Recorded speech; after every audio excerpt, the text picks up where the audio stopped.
Hey, welcome to KSL Outdoors and welcome to Utah Lake. Yeah, we're a little closer to home this week. Not too far away, only because the fishing here, for catfish anyway, is extremely hot. So we gathered a couple biologists, some techs from the central region. We're headed out to see if we can catch some fish. The past 2 or 3 weeks, it's been on fire for channel catfish. I grew up back east, spent a lot of my youth fishing for channel cats. So it seems like it's starting to really catch on here. I don't know of any other place you can so easily come out, fish for a couple hours and catch a stringer full of 3 to 5 pound fish. And you're expecting that today? I'm hoping that. Hopefully I'll under-promise and over-deliver. We're gonna go down to Provo Bay, hit some of our secret spots for channel catfish. We did a little pre-fishing a couple of weeks ago and got into quite a few, so we're hoping they're gonna cooperate today. Yeah, we'll probably start out fishing pretty shallow, but don't want to get so super close that we spook the fish a little bit deeper. So just wherever you can hit shore with a worm and bobber. All right, so I've fished for catfish, but never really targeted them that much. So what are we gonna do today? Yeah, we're gonna start out keeping it pretty simple. I have pretty good luck just using a 2-aught or 3-aught circle hook. Okay, got those. Typically use a bobber just to kind of keep it out of the weeds, and you can really see if you get a hit or a nibble, and it also helps you drift that bobber, cover a little bit more ground. Probably gonna start out with night crawlers, but we've got some shrimp, and if that doesn't work, we'll try some fresh white bass cut up too. A few of these bigger channels have got bigger mouths, so that octopus hook does pretty well at riding the inner rim or the edge of the lip, and then 9 times out of 10 it'll just snag them in the corner, so pulling them off becomes a lot easier that way. We've got a lot of crew from the June Sucker Recovery Team. They spend a lot of time on Utah Lake. They're also very interested in sport fish, so hopefully between the 2 boats we can get some in. Take it, where you at?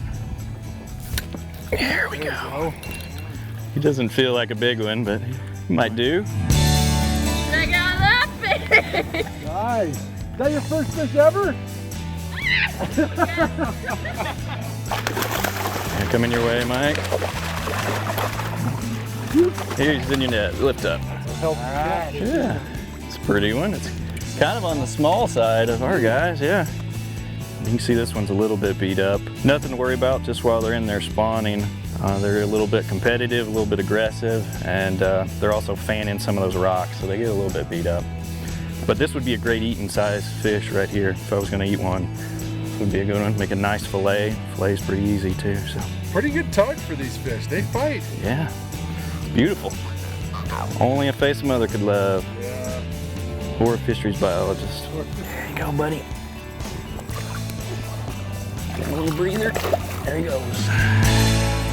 Got one? Yeah. Nice. A little white bass. Good, we've got bait. So here at Utah Lake, you can use white bass as cut bait, and it works really well for channel catfish, and kind of the fresher the better. So this guy, if you can catch him nice and fresh out of the water, we'll knock him and then just take a good fillet off and then chunk it. And for those catfish, it's like ringing the dinner bell.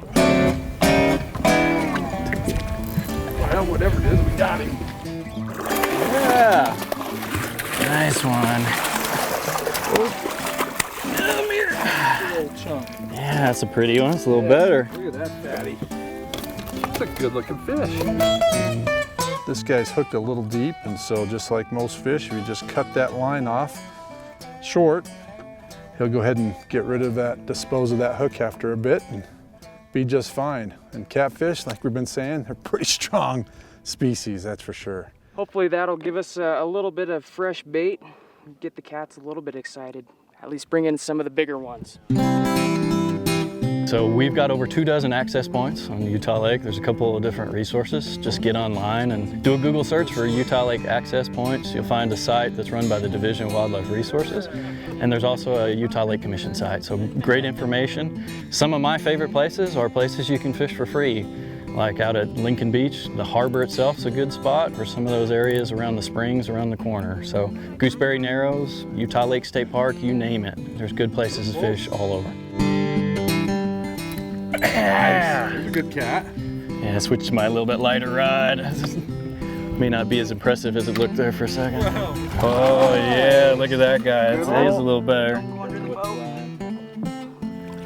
There's a little beat up male. Nice one. Probably a male who's been spending most of his time chasing the ladies. Go to the end of the tip there.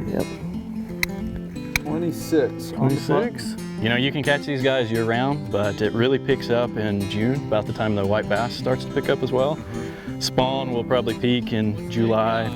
We're probably on the tail end of the spawn, but you can still, you know, these guys are going to be aggressive really for the next month at least. No hook set needed. No.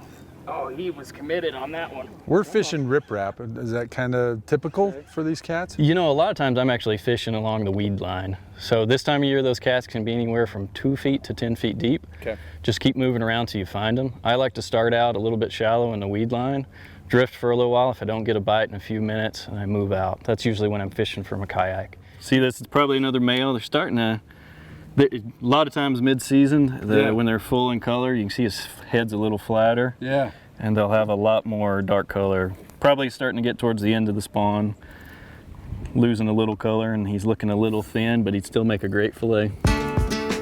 Fish on, Mike? Oh yeah. Oh yeah, good one. This is an important species for you at community fisheries, isn't it? It is. So at a lot of our community fisheries, channel catfish have been stocked Yeah. because they're, one, a good predator to go into one of those systems or into those systems, and two, they put up a great fight. Yeah. Just like they do out here. So those kids, they love catching these guys. And it becomes pretty deceiving size-wise because you can get cats in places like Sunset Pond, Salem Pond, where they're upwards of 4 or 5 pounds. So that's a good sized fish coming out of those ponds. Yeah. But a great fish for our kids to be able to start out there and hopefully use our community waters as a stepping stone to move to some of our other waters. Just a little guy. Oh, okay. Now he saw the boat. Oh. This might be a good fish. Yeah, he won't show himself. Yeah, this one's fighting. Like a 6 pounder or better. Oh yeah, that's a big fish. That's a good one. He was a sleeper on the bite. Ooh. Good fish. Tank. That might be my biggest catfish ever. Oh, look at the head on that thing. Because it's Utah Lake, people will be like, oh, you hear it all the time. I'm not eating a fish out of there. Fish are fine here. Just be conservative. Don't eat too much. We do encourage people to get on there, you know, and check out the Utah Fish Advisories for consumption issues. There have been some issues with PCBs in the past. It just encourages people to limit the amount that they're eating. One thing that people really don't know is a lot of the fish that they're buying at the grocery store probably has a high as level as they do in Utah Lake. So Utah Lake gets a bad rap. We want people to be educated and make wise decisions, but we don't want them to be afraid of it. Obviously, there's some great catfish to be caught here, but some of your community pond fisheries have the same opportunity. They do very similar species composition. Instead of white bass, they have wiper, channel catfish that are upwards of the same size and really right in their backyard. So take a glance at our wildlife.utah.gov page at the fishing area for urban fisheries or community ponds and see what's close to you, because it's a good time. And graduate your kids, bring them out here to Utah Lake, start targeting some of the walleye, maybe some largemouth bass. Absolutely. We're hoping they get started at some of the community waters and kind of have a Utah Lake as a gateway. I mean, there's lots of opportunity for decade anglers as well, but it's a great spot to get kids started. Yeah, a lot of fun. Hey, get your kids, your family out here. Come experience Utah Lake. Come experience the tug of a big old catfish. I'm Adam Eakle, KSL Outdoors. We'll see you next weekend. Good night.